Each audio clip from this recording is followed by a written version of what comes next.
Hello everyone, this is Asghar Nazir from BitsNBytes. Today I'm going to start a new video series on Java 11.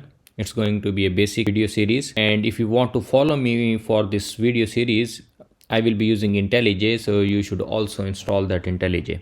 You can also follow me on Eclipse or any other software, but it will be more comfortable if you install IntelliJ. To install the IntelliJ, you can open up any browser. I will be using the Google Chrome, and once you have opened your browser, just type IntelliJ. Once you see this link from this JetBrains, click on the first link that opens, and then you should see this download button here. If you are watching this video in the future, this download button may be placed on a different location. So what you can also do, you can also type IntelliJ and then download.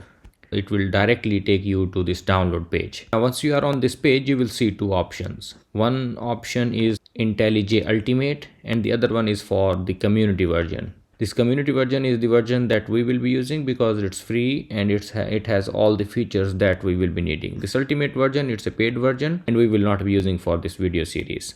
Now if you are using a Mac and if you click on this DMG option, you will see two options. One is for Intel and the other one is for Apple Silicon. Depending upon what is the version of your Mac, you might need to download the Intel one or you might need to download the DMG one. If your Mac is old, maybe before 2020, you should be going with the Intel version. But if your Mac is the latest version with the M1 or M2 chip, then you should be going with this Apple Silicon one. And you can also verify this from your Mac. For example, if I go here and then if I click on about this Mac, then if you see in the chip section, if you see M1 in the name of your chip, that means you are using the new Apple Silicon. So you should be going with this Apple Silicon one. So select this option and then it should start the download automatically. It's a big file. I have already downloaded it. I will not be downloading it again. So I will pause here. Once you have downloaded this, you should see this option that says show in the folder, or just go to your downloads folder and you can find it. For example, if I go to my downloads folder,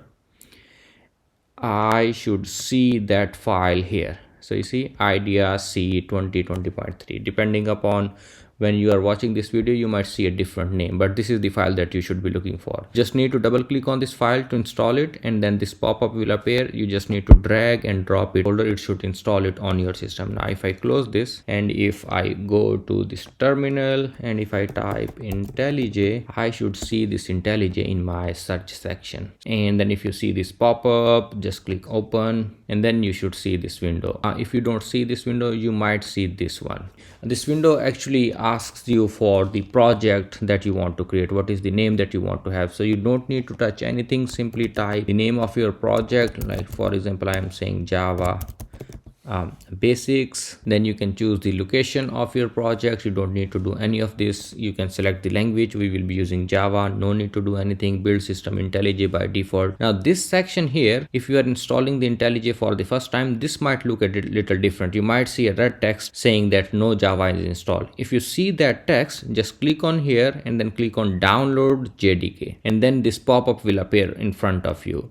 At the point of this recording, the latest version of Java is 19, but I will be using Java 11 for this series. So select the Java 11 and then don't touch anything and click on the download. Because I have already downloaded it, I already see this Amazon Corretto version here, and it will also be selected by default for you. Just select that option, don't touch anything, and simply click on create project.